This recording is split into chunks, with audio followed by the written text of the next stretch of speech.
Ito. Okay guys, ito yung live call, okay? So, dito na tayo sa dialer. So, share ko lang. So, dahil outbound siya, expected nyo na medyo may delay siya. I mean to say, mga 7 minutes yung, yung avail time. Ibig sabihin ng avail time sa mga walang call center experience, yung time na idle. Okay? Guys, ang pangalan nitong dialer na to, which is really important din kasi pwede nyo itong bagitin sa interview, that you have an experience working with a dialer, Zencall, and Mojo. Okay? So, yun yung mga general dialer. Okay, guys, pakinggan natin. Okay guys, hindi pa natin makapakinggan yan. Pero pakita ko lang sa inyo. Pakita ko lang sa inyo kung ano yung actual na live call. Okay? Guys, nagtatawag na yan. Nakita nyo rito, seller leads. Yung mga tanong nyo kanina, meron po dyan ng mga uh, expired listings na nandyan. So, tumunog. Ibig sabihin nun ay voicemail. So, ginawa ko lang next call.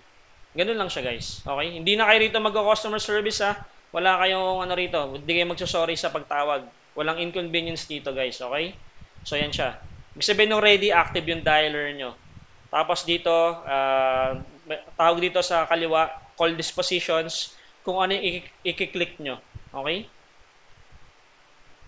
So, guys, yan. Ipinapakita ko lang sa inyo na outbound to. So, sobrang dali lang. So, medyo matagal siya kapag talagang kapag yung busy, pag working hours sa Amerika, may mga trabaho sila, di nila pinipick up yung telepono.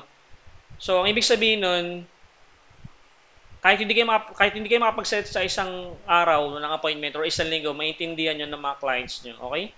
Pero naman, kapag nakapag-set naman kayo ng appointment, siguro doon nyo naman solid. Okay? Lahat ng mga tanong nasagot ng maayos. Maliwanag? Okay. Guys, Okay pa, okay. kung na-experience nyo yung, yung queuing, yan, ganyan lang siya. Pero active na yan, tumatakbo na yung oras yan, tumunog. Hello? Hello? Just, Hello. Hi. just pause ko lang Ito yung tinatawag sa kaliwa. Makikita naman ng lahat, no? Call dispositions. Okay? Kapag appointment yan, kapag sa tingin yung appointment siya, kiklik nyo na yung appointment. Pero may notes to. Pwede kayo mag-save ng notes dito or pwede nyo siyang i-save sa notepad. I-email nyo siya or i-send nyo sa chat room nyo sa Skype. Okay? So, appointment, ibig sabihin appointment set, not available, voicemail, callback, nag-decide kayo na tawagan siya kasi hindi siya available makipag-usap ng mahaba or nag-request siya na tawagan niyo siya after hours, parang ganun, pa-schedule ng callback. Wrong number, ito yung mga nakakausap nyo na, kunyari, ang may-ari ng property si Rodney, pero ang nakausap niyo yung anak, si Rose, parang ganun. So, wrong number yon, okay? So, not interested, hindi siya interesado. Do not call, guys, parang sa call center, then these are zero tolerance policy sa US, pag sinabi do not call me, do not call. Batas po yan. Pero wala namang problema dyan. Basta kiklik nyo lang yan, okay? Maliwanag po, guys? Maliwanag?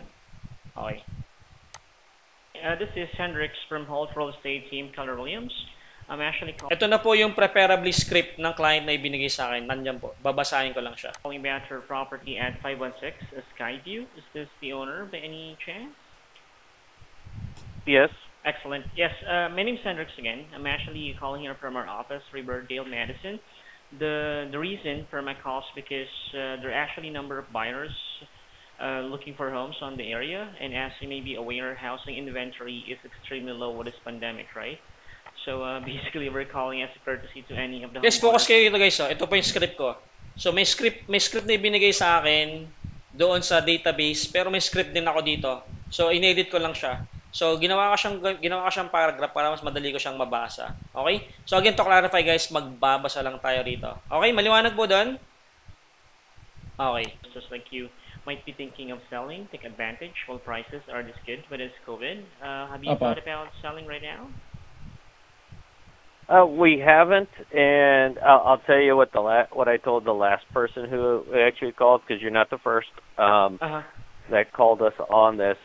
And if I was going to sell the house, I would calculate in inflation, and at that point, it probably won't make sense for you.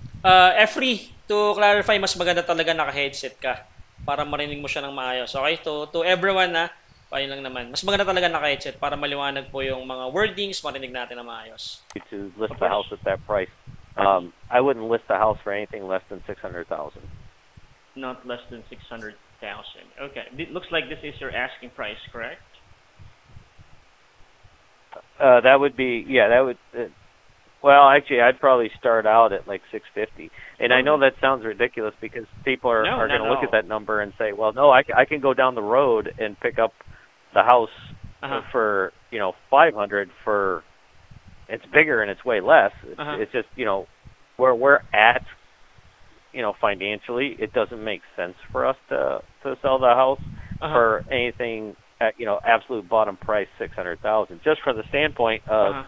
Guys, marami tayong pag-uusapan, pero pinarinig ko lang sa inyo, pwede natin siyang balikan or pwede ko siyang isend sa recording. Ayoko lang na maputol yung slides natin, okay? Pero ang gusto ko lang sabihin sa inyo, yan lang po yung trabaho nyo. Bibigyan kayo ng software, maglalagin lang kayo, magtatawag lang kayo, depende rin sa pagpasok ng tawag, magbabasa lang kayo, okay? It depends talaga doon sa dating ng tawag kung if they're interested and motivated. Pero the idea is, just read from the script. Maliwanag po doon? Okay. So, pag-aaralan natin guys yun. Huwag kayong mag-alala, okay? Pagbabalikan natin yon. Gusto ko lang matapos yung ano natin, yung objective ng training natin today.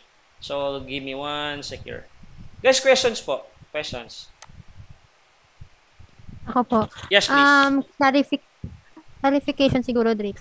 Regarding po sa like yung mga tatawagan, I think nasa system na po nakalagay kasi nagne-next ka lang. Correct. Okay. Correct. Yung iba kasi Thank you. yung iba kasing lead generation, maghahanap ka pa. Nakakapagod. Okay? Just to let you know lang. Okay? So guys, ganun. So nakausap ko siya. Okay? Guys, iba pala to guys. Iba to ha. Iba to. So, palakayan ko lang.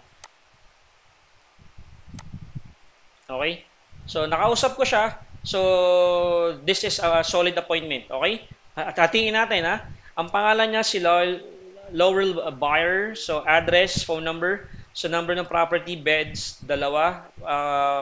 CR or washroom, dalawa rin. So, liens or taxes. So, huwag niyo masyadong intindihin yan, pero parang ano lang yan, kung alam niyo amilyar, kung may utang sa amilyar. Pero, sa kanila pag-usama. Basta taxes ng property, kung meron. Ilan yung mga tatanong niya, okay? So, roof, okay pa naman yung roof. Napaayos ba yung kitchen? Guys, ano ba yung, ano nga to? Isa to sa mga example ng contingencies. Remodel the kitchen and the bathroom. So, hindi pa naman napaayos. Ito, napaka-importante, okay? Motivation. Gaano sila ka-motivated or ano yung mga dahilan nila bakit nila ibibenta yung property. Nakalagay dito, I'm getting ready to retire. I don't want to be bothered by renters. Ibig sabihin pala, yung property ay investment nung seller. Okay? Paupahan. So, matanda na siya, syempre, i-repair yung property, so ayaw niya na sa binibenta. This is an example of a solid lead. Maliwanag po doon, guys. Ganun lang kasimple. Tatanungin mo lang siya. Okay?